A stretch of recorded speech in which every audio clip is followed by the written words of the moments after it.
You ever notice how people treat their daily routine like it's some kind of sacred ritual? Every morning the alarm goes off, and for a few seconds you have no idea who you are, where you are, or why you're alive. Then it hits you. Oh yeah, me again, damn it. We've built this whole religion around routine. We wake up, brush our teeth, take a shower, drink coffee, scroll through our phones like zombies, and rush to jobs we don't even like all just to do it again tomorrow. And the best part? We call it normal life. Yeah, normal, like it's supposed to make sense. People say, I like having structure. No, you don't. You just don't like thinking. Structure means you get to live the same day over and over again without realizing it. You ever look at your week and think, wait, didn't I just do this? That's not déjà vu. That's boredom with better branding. And what about coffee? Oh, coffee is the holy water of the modern world. Nobody can function without it. Don't talk to me until I've had my coffee. Really? Maybe if your entire personality depends on a bean, you should see a priest, not a barista. Then comes traffic. Millions of people sitting in metal boxes, screaming at other people sitting in metal boxes, all trying to get somewhere they don't want to be. And after spending half your day at work pretending to care, you get to sit in traffic again just to go home and scroll on your phone until you pass out. And the weekends? Oh, they're supposed to be our freedom. But what do? Laundry, errands, cleaning, basically chores with better lighting. You call it a weekend, I call it unpaid maintenance time. We've created this loop: wake up, work, eat, sleep, repeat. And then we give it a cute name like the grind. The grind. You know who grinds? Machines. You're not supposed to grind, you're supposed to live. So yeah, our daily routines are silly. They're like hamster wheels for humans, a lot of motion, no destination. But hey, at least the hamster doesn't have to pay rent. You ever notice how people treat their daily routine like it's some kind of holy ritual? Every single morning, the alarm goes off, that horrible sound that could wake the dead, and for a few seconds you don't know who you are. You're half in a dream, half in hell. Then it hits you. Oh yeah, it's me again. I'm back in this circus. You drag yourself out of bed like a zombie, shuffle to the bathroom and start the sacred ceremony, brush the teeth, wash the face, stare in the mirror, wondering how you got stuck in this endless loop. That's the modern prayer: toothpaste, towels, and existential dread. We've built an entire religion around routine, and it's the only religion people actually follow faithfully. No skipping, no questioning, no rebellion, just automatic obedience to the schedule. It's like we've all signed an invisible contract saying, yes, I will live the same day over and over until I die. People don't even realize how robotic they've become. Wake up, get ready, go to work, come home, eat something microwave, scroll through meaningless nonsense, pass out, repeat. And we call that normal life. Isn't that adorable? The human race has reached the height of intelligence, invented rockets, computers, and medical miracles, but most of us live like clockwork toys wound up by anxiety and caffeine. People love to say, I need my routine, it keeps me grounded. Yeah, grounded like a plane that never takes off. They think it's structure, but it's actually a cage, a very tidy, socially approved cage. You can even decorate it with motivational quotes: rise and grind, make today count, hustle hard. All that really means is stay busy so you don't have to think. People are terrified of silence, terrified of slowing down, terrified of asking themselves, why am I even doing this? So they fill every hour with predictable nonsense, the same drive, the same playlist, the same conversations, the same fake smiles in meetings. And don't get me started on the coffee ritual. Oh, coffee is the modern holy water. People act like their entire existence depends on a cup of hot bean juice. They even wear shirts that say, don't talk to me until I've had my coffee. Imagine being that fragile, needing caffeine just to tolerate being conscious. It's not a drink anymore. It's a life support system for people who hate their jobs. They line up at coffee shops every morning, like worshipers at a caffeine cathedral, handing over $5 for salvation in a paper cup.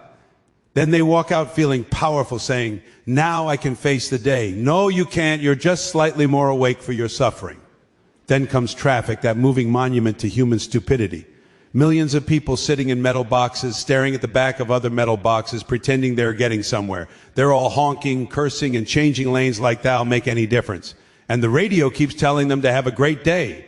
Yeah, sure. Nothing says great like spending 2 hours a day trapped between exhaust fumes and bad music just to get to a place you wish didn't exist. Then they get to work, park the car, and sit in another box, this one made of drywall and fluorescent lights, staring at a screen while pretending to care about whatever the company pretends to care about. They call it being productive. I call it performing obedience. Sit still, answer emails, nod at the boss, eat lunch at your desk, count the minutes until you can escape, and when you finally leave, you get the privilege of sitting in traffic again, twice a day, every day for 40 years. And at the end of it, you get a gold watch and maybe a heart condition. Then there's the gym crowd. Oh, they think they've escaped the trap because they prioritize fitness. But what do? They go to a building to run on a machine that goes nowhere, lift weights that serve no purpose, and then brag about how disciplined they are. You're not disciplined, you're domesticated. You're doing laps in a hamster cage and calling it health. Even the hamster knows when to stop. Running. And when Friday finally arrives, everyone cheers like they've been released from prison.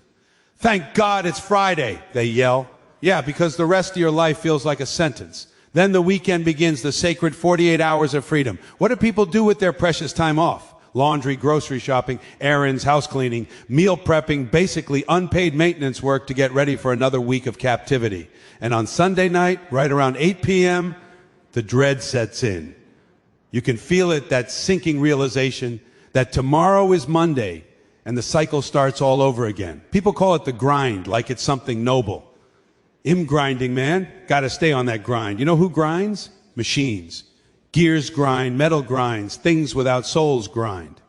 You're not supposed to grind, you're supposed to live, breathe, think, feel. The grind doesn't make you stronger, it makes you duller. You can see it in people's eyes, that tired, glassy stare that says, I've been awake for years, but I stopped living somewhere around 2009. The irony is, people defend their routines like they're defending their freedom. I like my schedule, they say. It gives me purpose. No, it gives you distraction. It keeps you too busy to notice how meaningless it all feels. We've mistaken repetition for stability and exhaustion for achievement. We call people lazy if they don't want to participate, as if refusing to play this insane game makes you a failure. But maybe the real success is having the courage to step off the wheel. Because if you look closely, everything about the modern daily routine is designed to keep you compliant.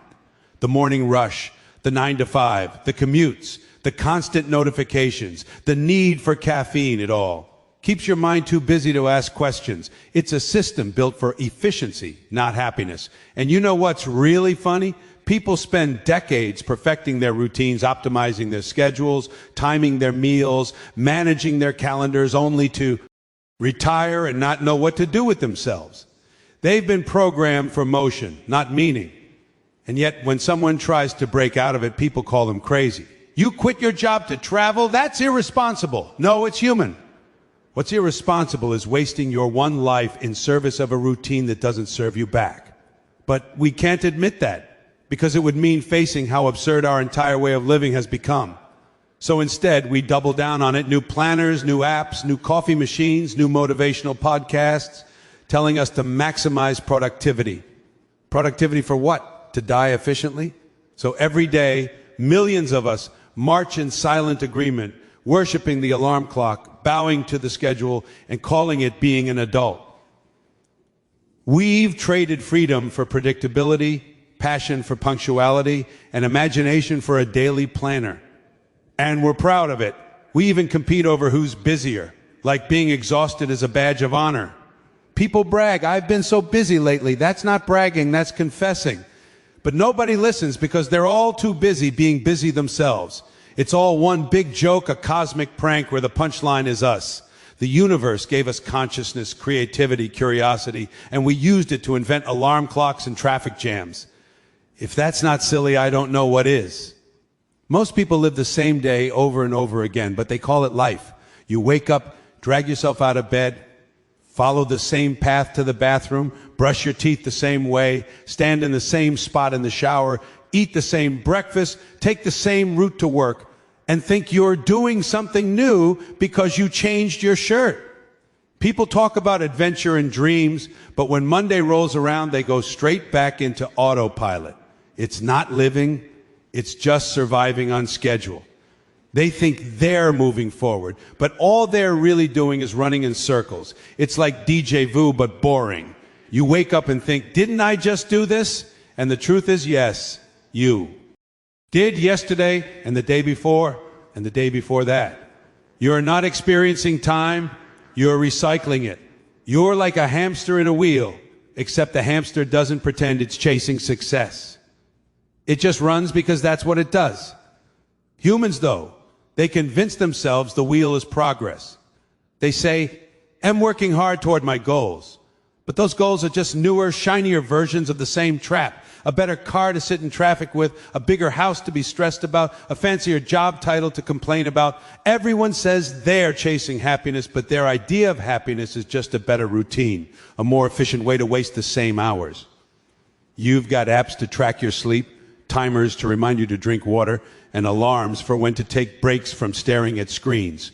It's like people don't trust themselves to exist without supervision.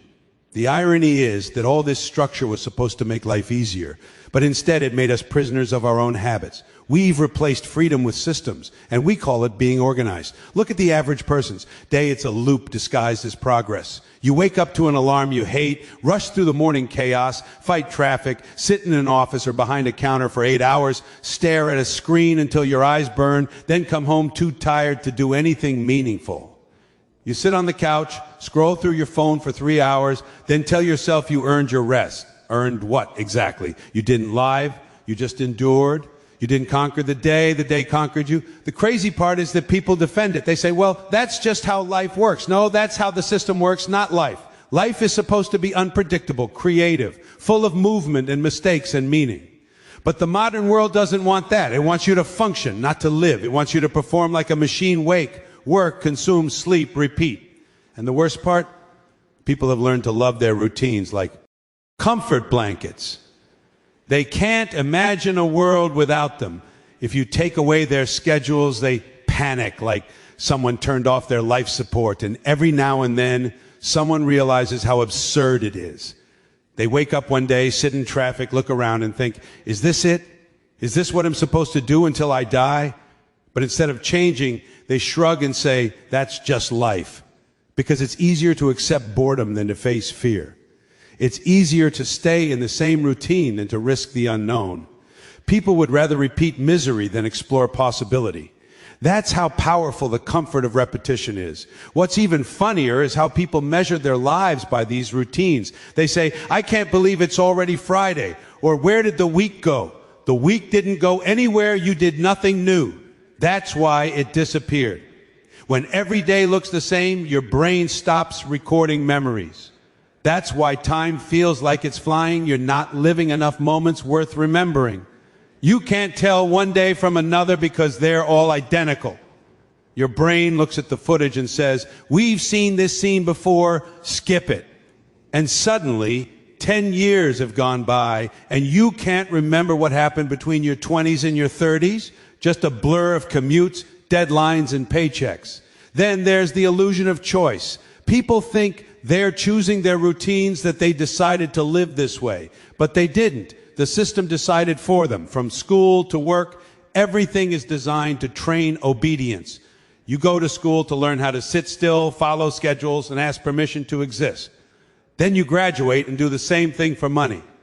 The bell rings, the shift starts, the manager becomes the teacher, the paycheck becomes the report card. The only difference is you can drink coffee now, and you call that adulthood. We love to say time is money, but that's the biggest scam of all. Money can be replaced, time can't. Yet people trade their time away like it's worthless. They spend their best hours working for someone else's dream, telling themselves that one day they'll buy their freedom back. But that one day never comes. They retire too tired to enjoy it, too old to explore it, too afraid to leave the routine that's been their identity for decades. They don't even know who they are without it. Ask them, what do you like to do? And they'll say, I don't know. I've been busy. Busy doing what? Practicing the art of wasting time efficiently. And the phones, oh, the phones made it worse. People used to have routines. Now they have loops within loops. You check your phone when you wake up, during breakfast, in the car, at work, on breaks, before bed. You scroll the same apps, see the same posts. from the same people, talking about the same things, and you call it staying connected. You're not connected. You're trapped in a digital treadmill. The algorithm knows your routine better than you do. It feeds you the same comfort food for the brain, a steady diet of distraction until you forget what real curiosity felt like. Even free time has become predictable. The same TV shows, the same streaming services, the same dinner spots, the same self-care rituals. People take vacations just to do their routines somewhere else. You'll see them at the beach, sipping coffee, scrolling on their phones, checking work emails, saying, this is so relaxing. They don't even know how to exist without structure. And yet, everyone keeps saying they're chasing change. They read self-help books, follow motivational pages, make vision boards, but all they really want is a more exciting version of the same old thing. They don't want real change, because real change requires breaking the loop, and that means discomfort. That means doing something unpredictable, something that might actually make you feel alive. But that's too scary. It's safer to pretend your treadmill is a journey. The irony is, humans were built for exploration. Our ancestors crossed oceans, climbed mountains, and wandered into unknown lands, and now we celebrate someone for getting 10,000 steps on a Fitbit. That's what progress has done, turned adventure into exercise. Instead of exploring the world, we count our steps around the living room. We've traded wonder for routine and called it adulthood. Most people aren't living. They're rehearsing death, slowly fading through repetition until the days blur together and the spark disappears. But they'll defend it to the end, saying, at least I'm being responsible. Responsible for what? For wasting the only life you have in the most predictable way possible? The truth is, we don't live life, we repeat it. Day after day, we go through the same motions, tell ourselves it's normal, and wonder why happiness feels so far away. It's not far, it's just outside the loop. You ever notice how people talk about free time like it's some kind of reward for surviving their own lives? They spend all week working for the weekend, but when it finally arrives, they don't even know what to do with it. They call it freedom, but it's not really freedom, it's just a short break from captivity. You get 2 days to pretend you're not miserable, then it's right back to the same grind on Monday morning.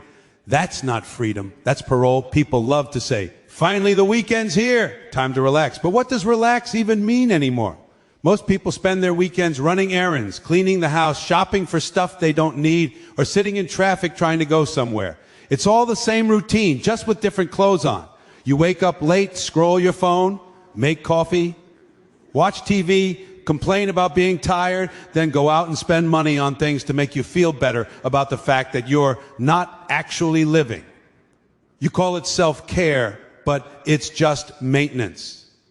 You're recharging the battery so you can be drained again next week. Saturday morning, that's supposed to be the golden time, right? But what do? Laundry, dishes, grocery shopping. You tell yourself, I'll get my chores done early so I can relax later. But later never comes. Later turns into folding clothes, answering emails you swore you'd ignore, and staring at a list of things you should do. The whole time you're supposed to be free. You're thinking about work, bills, and responsibilities. You're not free. You're just working off the clock. And then there's Sunday, the day of rest. Except nobody rests. Sunday is panic day. That's when the dread kicks in. You know what I'm talking about, that heavy, sinking feeling that creeps in around 7 or 8 p.m. You're sitting there watching TV, pretending to enjoy yourself, but your stomach's already twisting because you know tomorrow is Monday. That's not relaxation, that's emotional jet lag. You spend your only day off worrying about the next day on. It's insane how we've accepted this as normal. 5 days of misery for 2 days of pretending not to be miserable. It's like a bad trade deal we all signed at birth. And even those 2 days aren't really yours. You've got obligations, family gatherings, errands, kids' activities, fixing the car, cleaning the yard. You're not living, you're managing. You're the unpaid maintenance worker for your own life. And somehow, society convinced us this is freedom. People say, that's adulthood. No, that's enslavement. With better branding, we think freedom means choosing what chores to do on Saturday instead of being told what to do by a boss. But the pattern is the same. You're still following orders, just smaller ones you gave yourself. You're trapped in the illusion of control. You tell yourself, at least I get to choose how I spend my time, but every choice leads back to obligation. The house doesn't clean itself, the fridge doesn't fill itself, the bills don't stop coming. You are free in theory, but not in practice. Even vacations, the supposed holy grail of free time, are just a more expensive version of the same trap. People work themselves to death all year for a week off, then spend that week checking work emails, posting photos to prove they're having fun, and worrying about how much money they're spending. They call it getting away, but they take their stress with them like carry-on luggage. The beach isn't peaceful when your brain's still in the office. You might as well have stayed home and saved the airfare. And what do we do for fun? We consume, we buy stuff, watch stuff, scroll through stuff. The second people have a spare moment, they reach for their phones. We can't even be free without needing something to fill the silence. We binge watch shows, scroll through social media, or go shopping for things we'll forget about next week. We've turned leisure into another form of consumption. Even our hobbies have deadlines now. I need to finish this show. I have to complete my step count. Am behind on my podcast. Everything's a task. Even relaxing has become work. The truth is, most people don't know how to exist without being busy. If you gave them a full day with no plans, no schedule, no distractions, they'd panic. They wouldn't know what to do with themselves. Stillness feels wrong because we've been conditioned to equate stillness with laziness. The moment we stop moving, we feel guilty. You could be sitting in the park on a sunny afternoon doing absolutely nothing, the most human thing in the world, and your brain starts nagging you. You should be doing something productive. Productive for who? The system that keeps you exhausted? We're trained from childhood to live for the next thing, the next bell, the next paycheck, the next weekend, the next vacation. Nobody teaches us how to live in between. So we fill the gaps with distractions, chores, and empty rituals. Then we wonder why life feels like it's slipping away. It's because we've scheduled every minute of it. We've turned existence into a series of appointments. Even rest has to be planned, timed, and justified. And don't forget the people who brag about how they never take a day off.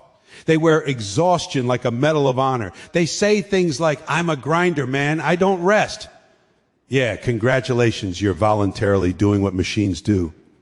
You've become a self-operating system that runs on caffeine and guilt. You call that ambition, but it's just addiction to busyness. The more you do it, the more you need it. Until one day you wake up and realize you don't even know how to exist without a to-do list. Even our so-called downtime is choreographed. We have entertainment schedules now. New episodes drop on Fridays. Sports games on weekends. We don't decide what to enjoy. We just follow the broadcast. Everything's neatly packaged, so we never have to think about what we actually want. We've become consumers of experience, not creators of it. The world feeds us endless content, and we confuse that with living. Then Monday comes, and it starts all over again. The alarm goes off, the rush begins, the coffee flows, and the cycle repeats. You look back on your free time and realize it never felt free. It felt rushed, structured, and half-conscious. You blinked, and it was gone. And then you spend the next 5 days waiting for it to come back. That's the saddest part. We don't live our lives. We wait for the small parts of it that we're allowed to enjoy. What's worse, we've normalized it so deeply that anyone who refuses to play along looks crazy. Someone quits their job to travel, to paint, to live differently, and everyone says, that's irresponsible. No, what's irresponsible is wasting your only life in a routine that doesn't even make you happy. We've built a world that rewards conformity and punishes curiosity. You're allowed to be exhausted but not free. You're allowed to be productive but not peaceful. So people keep chasing weekends, holidays, and retirement, these little islands of supposed freedom in an ocean of repetition. But real freedom isn't about having time off. It's about not needing time off in the first place. It's about waking up without feeling trapped in a pattern you didn't choose. But most people never get there because they're too busy relaxing just enough to survive another week. That's the great irony. Our freedom is just a carefully timed pause between shifts. And we're too distracted to notice the chains. Modern life has turned people into efficient machines, but not fulfilled ones. Everyone's busy. Everyone's on the grind. Everyone's doing something, but nobody knows why. We've become experts at movement without direction. We wake up early, rush through the day, tick boxes, chase goals, and go to bed exhausted, and we call that success. But deep down, there's this emptiness, this quiet voice that whispers, "What's the point?" We silence it with more noise, more tasks, more caffeine, more distractions. Because if we ever stop long enough to listen, we might have to face the truth. We're not living. We're just operating.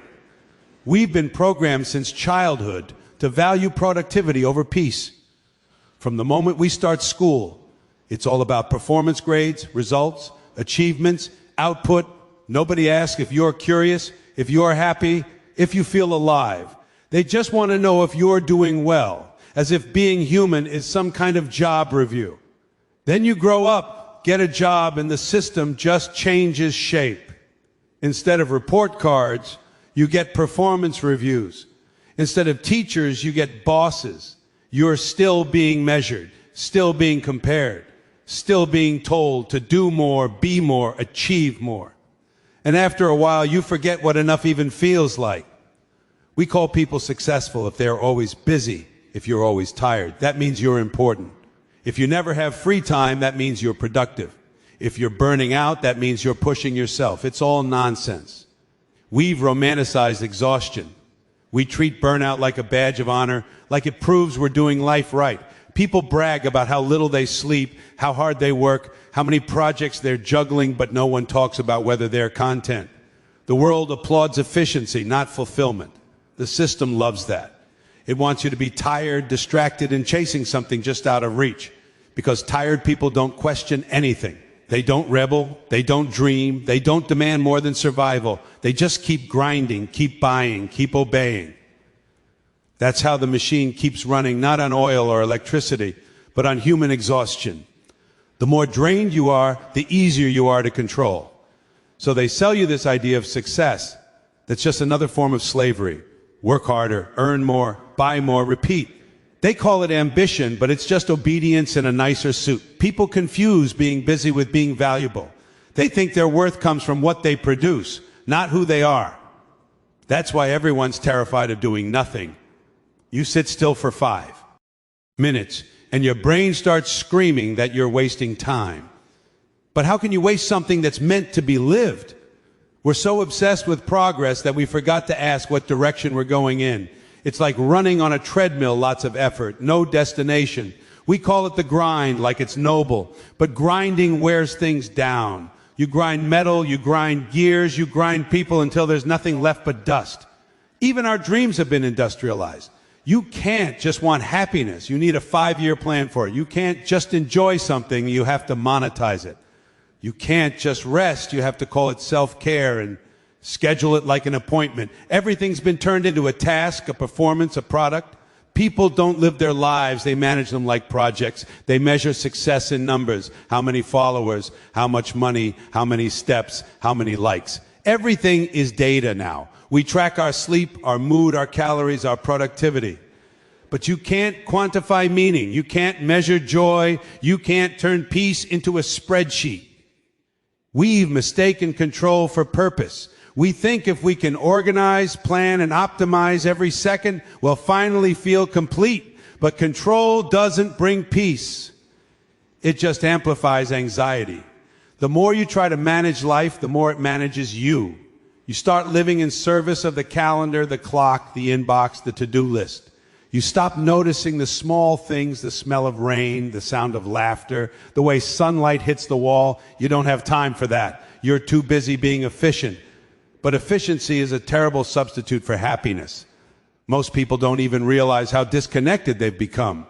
They're surrounded by screens, deadlines, and expectations, but inside, they're empty. They've lost touch with silence, with wonder, with their own humanity. When was the last time you did something just because it made you feel alive, not because it was useful, not because it made money, not because it looked good on social media, but just because it made your soul breathe? For most people, it's been years, maybe decades, and it's not their fault entirely. The world teaches us that rest is lazy, that contentment is complacency, that slowing down means falling behind. So we run faster, climb higher, push harder, all to reach a point that doesn't exist. Because no matter how much you do, there's always more to chase. The system keeps moving the goalpost. You think happiness is one promotion away, one raise away, one purchase away, but when you get there, you just feel the same. So you aim higher again. You live your whole life climbing a ladder that leads nowhere. People say they want meaning, but what they really want is relief. Relief from the constant pressure to be more. But meaning doesn't come from doing everything. It comes from noticing something, from slowing down long enough to feel it. But slowing down feels wrong when you've been trained to hustle. We've built an economy that profits from our restlessness. There's a product, an app, a book, a course for every ounce of discomfort. You can't even feel sad without someone trying to sell you a solution. It's all noise, endless noise, designed to keep you from hearing yourself think. And when people finally stop, when they take a break or retire, they realize they don't know who they are without the grind. Their whole identity was built around doing, not being. They can't sit still because silence feels like failure, so they fill their free time with more distractions, TV, social media, errands, anything to avoid the quiet. That's the tragedy of it all. We spend our lives trying to earn peace, and when we finally get the chance to have it, we don't know what to do with it. It's strange people think technology made us advanced, but it just made us faster at doing meaningless things. We have smart homes, smart phones, smart cars, but not smart lives. We're intelligent enough to create machines that can do anything except give us purpose. We've outsourced everything except the one thing that matters, the ability to feel alive. We've been taught to think fulfillment comes from success. But fulfillment isn't about doing more. It's about being present. You can't buy it, you can't earn it, you can't schedule it. It comes when you stop chasing and start noticing, when you realize that happiness isn't in the next thing. It's in this one. But that's hard to see when the whole world keeps shouting that you're not enough yet. So people keep grinding. They keep chasing the next goal, the next fix, the next distraction. They keep mistaking exhaustion for accomplishment. They keep living like machines, efficient, productive, and empty. Because that's what the system rewards. Not thinkers, not dreamers, not lovers, but operators. And the saddest part is, most of them will never even realize it. They'll die tired but obedient, having done everything right, without ever asking if it was worth it.